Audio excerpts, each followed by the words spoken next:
Marilah kita bersatu di dalam doa. Tuhan Allah kami, biarlah kiranya firman-Mu yang dengannya Engkau menjadikan langit dan bumi, yang dengannya Engkau menjadi manusia dan menjadi juru selamat bagi kami, firman-Mu yang sama berkuasanya juga boleh menuntun kami dalam kehidupan kami di muka bumi ini. Biarlah kiranya dalam hikmat karunia Roh Kudus, kami boleh mengerti apa yang menjadi kehendak Tuhan, dan kami boleh menjadi orang-orang yang hidup, dipimpin dan melakukan firman Tuhan. Dalam nama Tuhan kami Yesus Kristus, firman yang hidup, kami berdoa. Amin.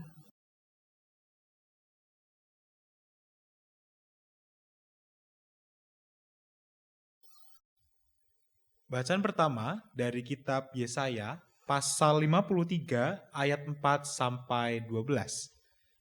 Yesaya pasal 53 ayat 4 sampai 12. Sesungguhnya penyakit kitalah yang ditanggungnya dan kesengsaraan kita yang dipikulnya. Padahal kita mengira dia kena tulah, dipukul dan disakiti Allah. Akan tetapi dia ditikam karena pemberontakan kita. Dia diremukan karena kejahatan kita.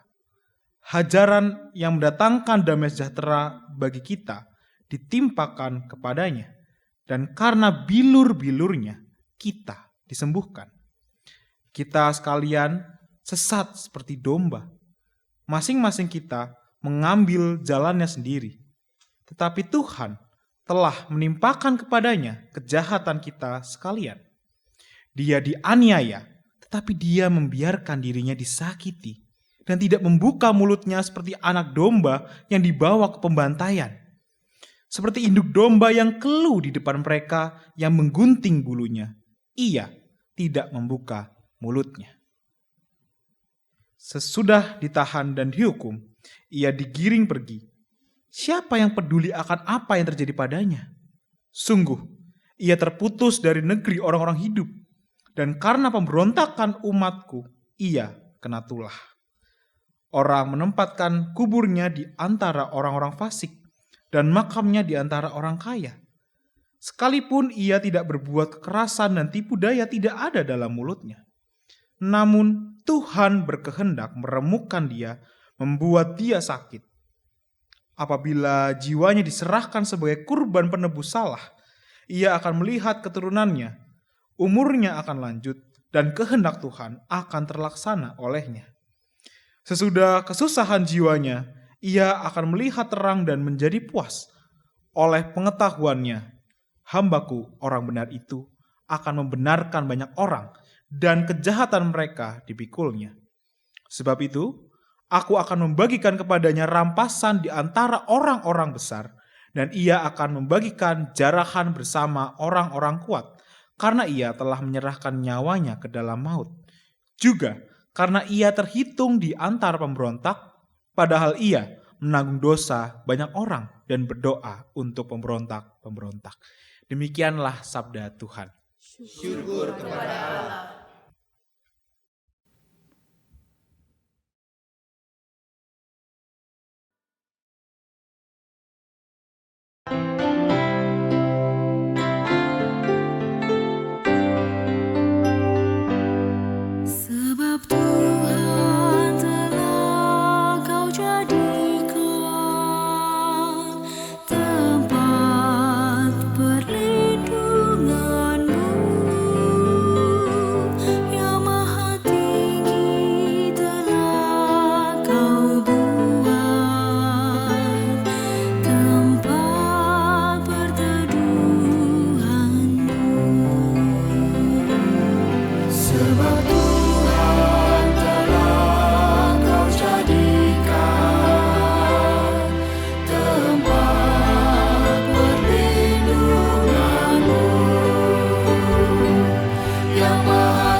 dalam kesesakan, aku akan meluputkannya dan meninggikan dirinya. Dengan panjang umur akan ku kenyangkan dia, dan akan ku perlihatkan kepadanya keselamatan dariku. Sebab Tuhan telah kau jadikan tempat perlindunganmu, yang maha tinggi telah kau buat tempat perteduhanmu.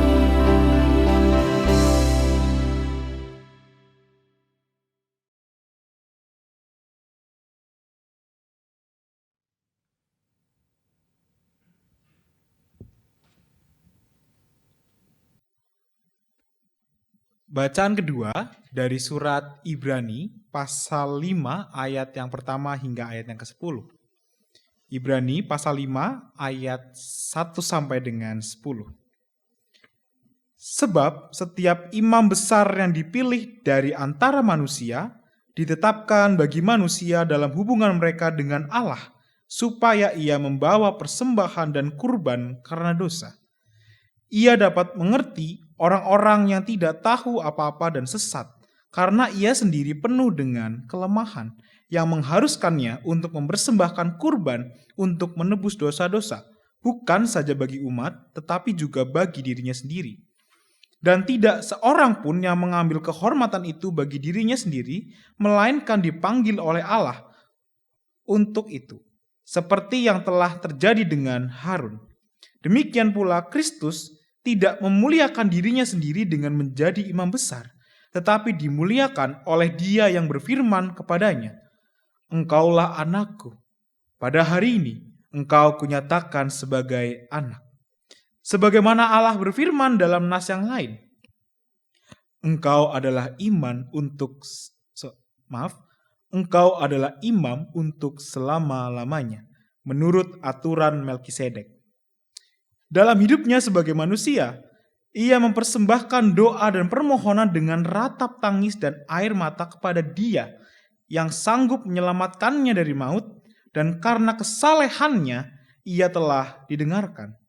Sekalipun ia adalah anak, ia telah belajar taat dari apa yang telah dideritanya. Dan sesudah ia disempurnakan, ia menjadi sumber keselamatan yang abadi bagi semua orang yang taat kepadanya. Dan ia dipanggil menjadi imam besar oleh Allah menurut aturan Melkisedek. Demikianlah sabda Tuhan. Syukur kepada Allah. Injil Tuhan kita Yesus Kristus menurut Markus pasal 10 dimulai dari ayat yang ke-35. Lalu Yakobus dan Yohanes anak-anak Zebedeus mendekati Yesus dan berkata kepadanya, "Guru, kami ingin engkau melakukan apapun yang kami minta dari engkau." Jawabnya kepada mereka, "Apa yang kamu kehendaki ku perbuat bagimu?" Lalu kata mereka, "Perkenankanlah kami duduk dalam kemuliaan-Mu kelak, yang seorang di sebelah kanan-Mu dan yang seorang lagi di sebelah kiri-Mu." Namun kata Yesus kepada mereka, "Kamu tidak tahu apa yang kamu minta. Dapatkah kamu meminum cawan yang kuminum, atau dibaptis dengan baptisan yang kuterima?" Jawab mereka, "Kami dapat." Yesus berkata kepada mereka, "Memang kamu akan meminum cawan yang harus kuminum, dan akan dibaptis dengan baptisan yang harus kuterima. Namun hal duduk di sebelah kananku atau di sebelah kiriku, aku tidak berhak memberikannya. Tempat itu untuk orang-orang yang telah ditentukan." Mendengar hal itu, ke-10 murid yang lain menjadi marah kepada Yakobus dan Yohanes. Lalu Yesus memanggil mereka dan berkata, "Kamu tahu bahwa mereka yang dia anggap sebagai pemerintah bangsa-bangsa bertindak sebagai tuan atas rakyatnya, dan para pembesarnya bertindak sewenang-wenang atas mereka. Tidaklah demikian di antara kamu. Siapa saja yang ingin menjadi besar di antara kamu, hendaklah ia menjadi pelayanmu. Siapa saja yang ingin menjadi yang pertama di antara kamu, hendaklah ia menjadi hamba untuk semuanya. Karena Anak Manusia juga datang bukan untuk dilayani, melainkan untuk melayani dan untuk memberikan nyawanya menjadi tebusan bagi banyak orang. Demikianlah pembacaan Injil Tuhan kita Yesus Kristus. Berbahagialah kita yang mendengarkan firman Allah dan yang memeliharanya. Haleluya.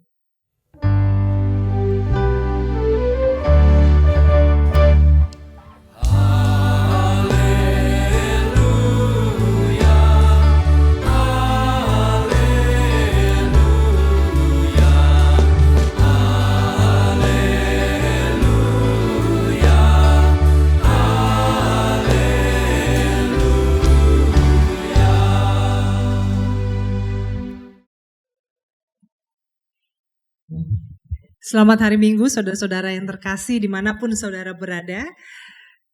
Kiranya saudara berada dalam keadaan yang baik dan tentunya dalam damai sejahtera Allah. Saudara-saudara, saat ini dengan adanya sosial media, saya tertarik mengamati bukan saja apa yang diposting oleh orang, tetapi apa yang menjadi komentar para netizen. Dan mengikuti komentar para netizen ini memang menarik. Pertama, kita bisa belajar banyak hal, karena seringkali postingan yang sifatnya searah itu bisa di-counter dan orang bisa bertanya. Tapi bisa juga kita terhibur karena komentar-komentar yang lucu, mulai dari lucu beneran sampai lucu karena satir dan juga agak-agak julid begitu ya. Namun saudara juga terutama kita bisa melihat kejujuran cara berpikir manusia zaman sekarang. Dan itu kita bisa dapatkan dengan maksudnya langsung di gadget kita, dan juga tanpa filter. Apalagi seringkali banyak orang yang menggunakan akun-akun anonim sehingga mereka merasa bisa ngomong apa adanya. Dan walaupun itu bukan kebenaran, apa yang mereka sampaikan itu seringkali secara logika itu sesat berpikir ya, sangat mudah dibantah dan dipatahkan. Tetapi itu menunjukkan, oh begini loh gambaran apa yang ada di pikiran sebagian generasi tertentu. Biasanya juga kelihatan ya generasinya generasi mana atau mungkin dari negara mana, gendernya apa dan sebagainya. Saudara-saudara, ini menarik apalagi kalau kemudian terkait juga kita bisa lihat apa yang menjadi agamanya juga, seperti apa cara mereka berpikir, dan ini jujur tanpa filter. Sekali lagi, yang jujur bukan berarti itu benar, tetapi setidaknya karakter yang bisa kita lihat itu apa adanya. Karena kalau kita bertemu mungkin kadang-kadang seringkali orang malu-malu ya, walaupun gak suka, gak setuju, udahlah diam aja. Apalagi kita kalau di Indonesia bukan tipe yang ada yang mau bertanya, ada yang mau protes tuh kurang terbuka, kurang terpancing untuk ke situ. Nah tetapi ketika kita melihat kejujuran apa adanya karakter-karakter netizen ini, yang saya lihat juga ada sebuah penyakit yang seringkali menjamur, ada atau mewabah, bahkan bukan hanya menjamur, mewabah ada di manusia zaman sekarang. Saya nggak katakan generasi tertentu, karena ini lintas generasi, tetapi ini akibat karakter yang terbentuk akibat pikiran yang jarang dievaluasi, jarang introspeksi, dan juga jarang berdialog dengan orang lain yang bisa membuat dia bisa berpikir. Atau mungkin juga karena selalu diutamakan dalam hidupnya. Karakter apa yang saya maksud, yang saya katakan sebagai penyakit endemik ini adalah entitlement dan audacity. Ini sebetulnya mirip-mirip, ya dua sisi dari mata koin yang sama. Bahasa Indonesianya apa? Entitlement itu sebuah perasaan merasa berhak. Ya, merasa sudah sepantasnya dan selayaknya lah bahwa saya mendapatkan apa yang saya tuntut. Ya. Sementara audacity itu adalah kelancangan, keberanian. Berani-beraninya ya, kamu siapa ngajarin orang untuk begini begitu. Jadi audacity itu kelancangan kalau dalam padanannya dalam bahasa Indonesia. Nah, karakter seperti ini biasanya tuh kalau kasih komentar ya, atau bahkan termasuk juga original posternya ya, orang yang pertama kali posting itu juga seringkali, wow, such an entitled person. Orang ini entitled banget ya, dia merasa dia tuh berhak dan layak untuk merasa jadi bintang utama atau merasa jadi korban dalam sebuah peristiwa yang sebagian besar, walaupun tentu mayoritas tidak menentukan kebenaran, tapi sebagian besar orang lain memberi komentar, waduh, kamu terlalu entitled untuk berpikir bahwa kamu tuh berhak untuk diperlakukan seperti ini dan seperti itu. Nah, audacity itu juga biasanya nih terutama kalau misalnya ada orang, ini contoh ya saudara-saudara, misalnya contoh ada orang kulit berwarna posting tentang budayanya, lalu ada orang kulit putih yang dalam perpetaan politik dunia itu dulu kan superior ya. Nah lalu kemudian dia mengkritik budaya orang yang dari kulit berwarna ini, lalu orang kata, wow, the audacity ya. Siapa kamu sehingga merasa bisa mengkritisi sebuah budaya yang bukan milik kamu. Nah ini saya nggak ngomong begini untuk mengatakan orang kulit putih nggak boleh punya pendapat, tapi ini sebuah contoh. Karena bisa juga sebetulnya orang kulit berwarna sesama kulit berwarna atau orang kulit berwarna terhadap orang kulit putih juga punya audacity. Tapi ini untuk menjelaskan sebuah konsep yang rasanya saya pikir kalau saudara-saudara sering scrolling di TikTok, Instagram, semoga nggak apa-apa ya nyebut merek ya, Facebook dan sebagainya. Kalau Facebook mungkin masih lebih teman-teman ya, tapi biasa yang open source social media itu ada banyak sekali komentar-komentar yang menunjukkan entitlement audacity. Nah kenapa saya ngomongin soal ini sih? Saudara-saudara, kenapa saya ngomongin soal ini? Pertama karena gini, kalau orang terhadap sesamanya manusia punya entitlement dan audacity ya, perasaan berhak dan layak dan kelancangan untuk menuntut atau mengomentari sesuatu yang bukan bagiannya, kira-kira nih, relasi dia dengan Tuhan memiliki karakter ini nggak? Ketika dia berdoa, dia akan punya entitlement nggak untuk menuntut karena dia merasa layak bahwa dia adalah anak Tuhan yang baik, sudah seharusnya hidupnya bebas dari sakit penyakit, bebas dari masalah, atau juga audacity, kelancangan untuk kasih tahu Tuhan harusnya gimana? Ya, nah saudara-saudara ini yang pertama ya, dan yang kedua kalau kita bicara nih sekarang di bulan keluarga atau kita bicara gereja sebagai keluarga, maka karakter-karakter seperti ini hanya bisa ditutupi kalau memang itu benar karakter cara berpikir yang sudah tertanam pada diri seseorang, pada manusia-manusia zaman sekarang, maka bisa jadi itu juga terjadi dalam kehidupan gereja dan keluarga. Kadang-kadang saya menghadapi konflik-konflik dalam rumah tangga, ya ketika orang konseling itu karena entitlement. Merasa kalau orang menikah, pasangan yang menikah sama dia itu sebuah berkah. Ya, berkat kamu punya, saya mau sama kamu.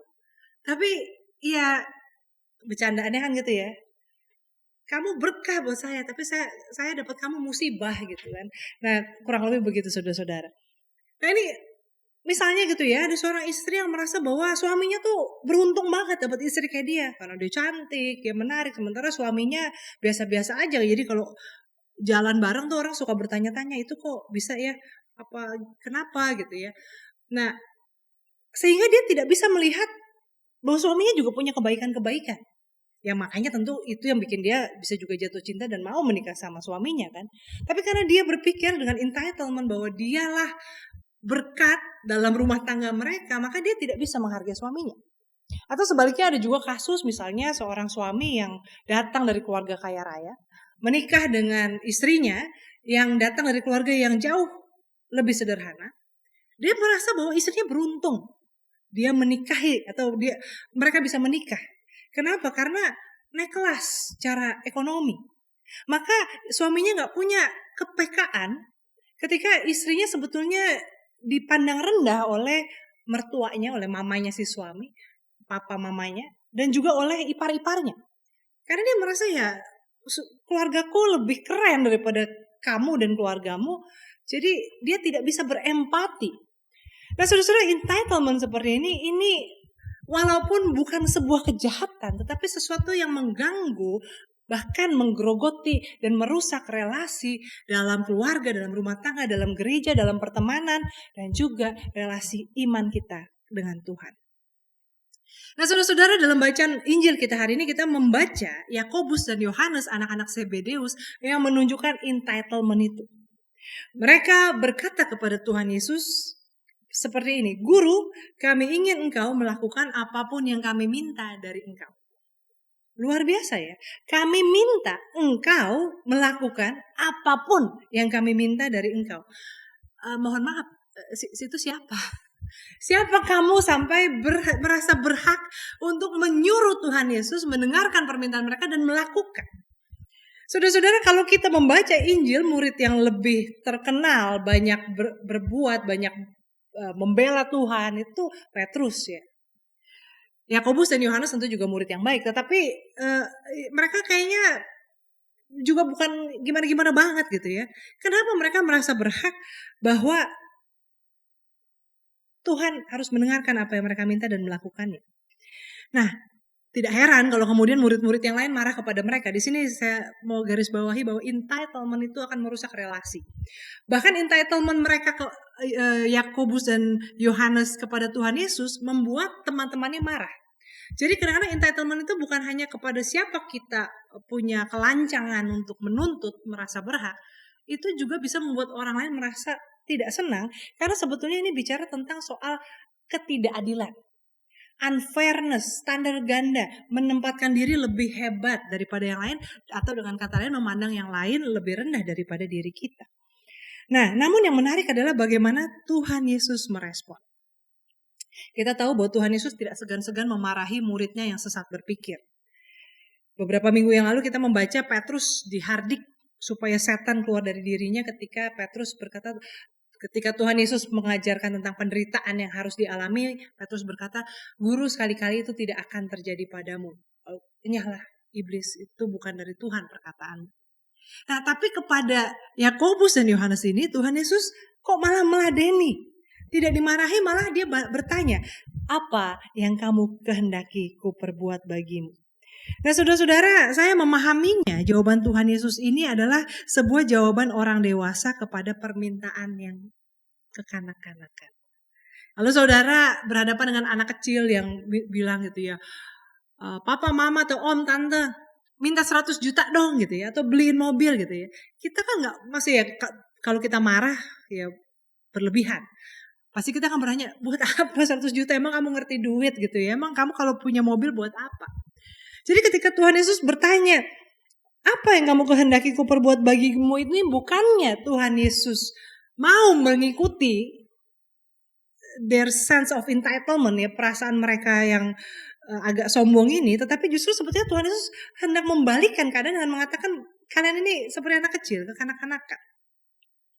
Nah, di sini kita lihat saudara-saudara, Bapak Ibu, kalau ada di antara kita yang menjalani hidup di dunia ini dengan perasaan entitled dan juga dengan sikap yang lancang, ya, ikut campur urusan hidup orang, sok ngatur-ngatur, memberi nasihat tanpa diminta, memberi komentar yang tidak perlu, atau juga itu ya entitlement, merasa bahwa kita tuh berhak dihormati, kita itu layak, hidupnya tuh selalu baik. Tidak sepantasnya kita menderita. Saudara-saudara, itu bukan sikap, bukan pertanda kita itu kuat. Bukan pertanda bahwa kita itu hebat. Atau bukan pertanda bahwa kita itu berada di atas. Tapi justru kita menjalani hidup di dunia ini dengan karakter kekanak-kanakan.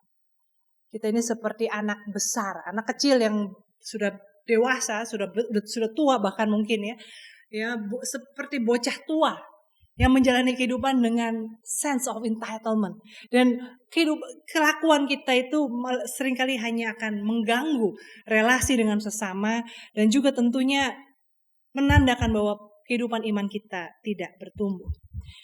Nah, saudara-saudara, yang mereka minta, Yakobus dan Yohanes ini memang tidak meminta yang aneh-aneh. Mereka nggak minta kekayaan, mereka juga tidak meminta ketenaran. Mereka minta ikut serta dalam kemuliaan Tuhan. Dan mereka minta kalau bisa satu di kanan, satu di kiri. Ya itu kan artinya kan kanan kiri paling dekat dengan Tuhan ya. Nah ini kan kenapa bisa begitu? Karena mereka tidak memahami apa yang menjadi makna mengikut Tuhan. Kalau mereka sungguh-sungguh memahami perkataan Tuhan Yesus tentang penderitaan yang harus mereka alami, yang harus ia jalani, maka ikut serta dalam kemuliaan Tuhan adalah juga ikut serta menderita. Mau berlomba-lomba ikut serta menderita paling depan, sebelah kanan dan kiri? Tentu tidak. Nah oleh karena itu Tuhan menjawab, kamu tidak tahu apa yang kamu minta. bisakah kamu minum dari cawan yang harus kuminum? Dibaptis dengan baptisan yang harus kuterima. Lalu mereka jawab apa? Kami dapat ya. Nah ini saudara-saudara, ketika Tuhan Yesus sudah menaikkan level percakapannya, kalau tadinya mungkin seperti kayak terhadap anak kecil gitu ya, emang minta apa sih gitu ya. Sekarang Tuhan Yesus berusaha menyadarkan mereka bahwa permintaannya itu tidak mereka pahami. Tapi mereka justru menunjukkan bahwa mereka memang masih kekanak-kanakan. Mereka mengatakan kami dapat. Nah ini kan juga ya kalau pakai bahasa anak zaman sekarang sok benar gitu ya. Mungkin anak zaman sekarang yang udah tua ya. Anak zaman sekarang saya nggak tahu bahasanya apa. Ya tapi gitu ya, sok benar ini kan, kok bisa, emang tahu apa yang harus dijalani, nggak tahu tapi udah bisa bilang dapat.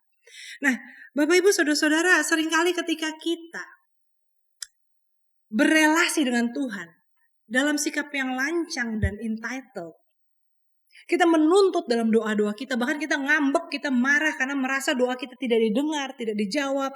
Tuhan berikan realita yang berbeda daripada yang kita ekspektasikan, kita impikan. Saudara-saudara, pahami bahwa Tuhan memberikan yang terbaik. Karena belum tentu apa yang kita minta, kita bisa menanggungnya. Belum tentu apa yang kita harapkan itu tepat, itu yang terbaik buat kita.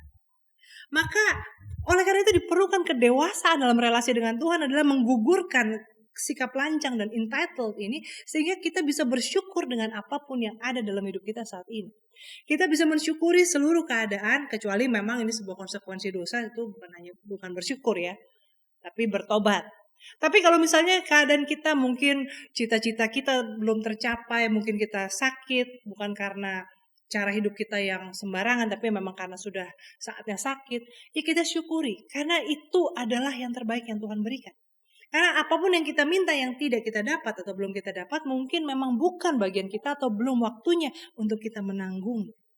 Nah, saudara-saudara, sebaliknya sebagai kontras, yang Tuhan harapkan dari murid-murid dan juga dari kita nih, ya murid-murid Tuhan juga, adalah seperti Nabi Yesaya, seperti hamba Tuhan yang digambarkan oleh Nabi Yesaya. Kebalikan dari murid-murid yang lancang dan berani-beraninya merasa berhak minta ikut dalam kemuliaan, dapat posisi yang tinggi, justru sebaliknya ada seorang nabi, ya seorang hamba Tuhan yang dalam derita menanggung kesusahannya.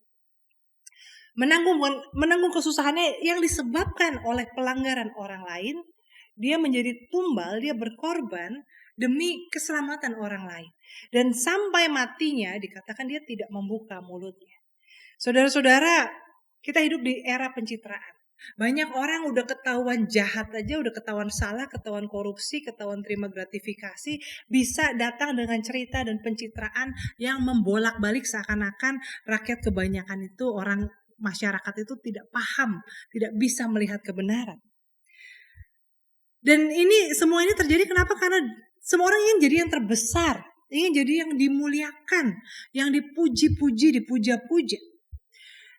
Dan ini kebalikan dari yang Tuhan Yesus teladankan. Kita tahu hamba Tuhan dalam kitab Yesaya, kalau kita nanti masuk masa Paskah itu akan menjadi bacaan sebagai gambaran hamba Tuhan mesianik yang menebus dosa manusia. Yaitu dalam diri Tuhan kita Yesus Kristus. Nah itu loh yang dimaksud dengan mengikut dalam kemuliaan Tuhan adalah ketika kita alih-alih merasa berhak, menuntut apa yang kita anggap milik kita, justru mau berkorban, mau mengosongkan diri, berkorban demi kebaikan bersama. Kalau setiap kita, bukannya berkorban secara konyol ya, tapi ketika kita secara sadar, kita mau mengambil bagian yang tersulit untuk kebaikan bersama, kalau kita mau tidak sibuk dengan pencitraan, tidak sibuk dengan opini publik, tetapi mencari kebenaran, saudara-saudara rasanya kalau kita semua rame-rame seperti itu, maka dunia kita akan menjadi lebih baik. Tapi kalau semua orang maunya dihormati, maunya menuntut, maka celakalah kehidupan kita bersama. Saudara-saudara, sebagai bangsa kita baru saja menyaksikan, atau mungkin tidak menyaksikan secara langsung, tapi mengalami pergantian kepemimpinan di negara kita. Kita bersyukur bahwa kita masih bisa hidup dalam keadaan aman, baik, tentram, dan kita berdoa, berharap ke depannya akan menjadi lebih baik. Kita doakan supaya pemimpin-pemimpin kita juga menjadi pemimpin-pemimpin yang punya hati seorang hamba, yang benar-benar mau melayani, mengosongkan diri untuk kebaikan bangsa Indonesia. Namun saudara-saudara, kita sebagai garam dan terang dunia, kita sebagai umat Kristen di tengah bangsa Indonesia, kita juga punya tugas panggilan untuk menjadi hamba-hamba Tuhan. Dalam bagian kita masing-masing, alih-alih menjadi orang-orang yang sibuk mencari pengakuan baik di dunia nyata maupun di dunia maya, marilah kita memiliki karakter yang mau berkorban. Yang tidak apa disalahpahami kalau kita yakin bahwa itu adalah sebuah kebenaran dan sebuah hal yang baik untuk kepentingan bersama. Tetapi juga tetap dengan rendah hati mau introspeksi diri, mau dengar, terima masukan, mau mengaku salah kalau memang kita salah. Dan biarlah itu kita lakukan dalam kehidupan keluarga kita, rumah tangga, dalam kehidupan gereja, dalam kehidupan bermasyarakat. Semoga kiranya kita bisa menjadi hamba-hamba Tuhan yang memang layak disebut sebagai anak Tuhan karena menghidupi hidupnya untuk kemuliaan Tuhan, bukan hanya menuntut kemuliaan bagi dirinya. Tuhan memberkati kita. Amin.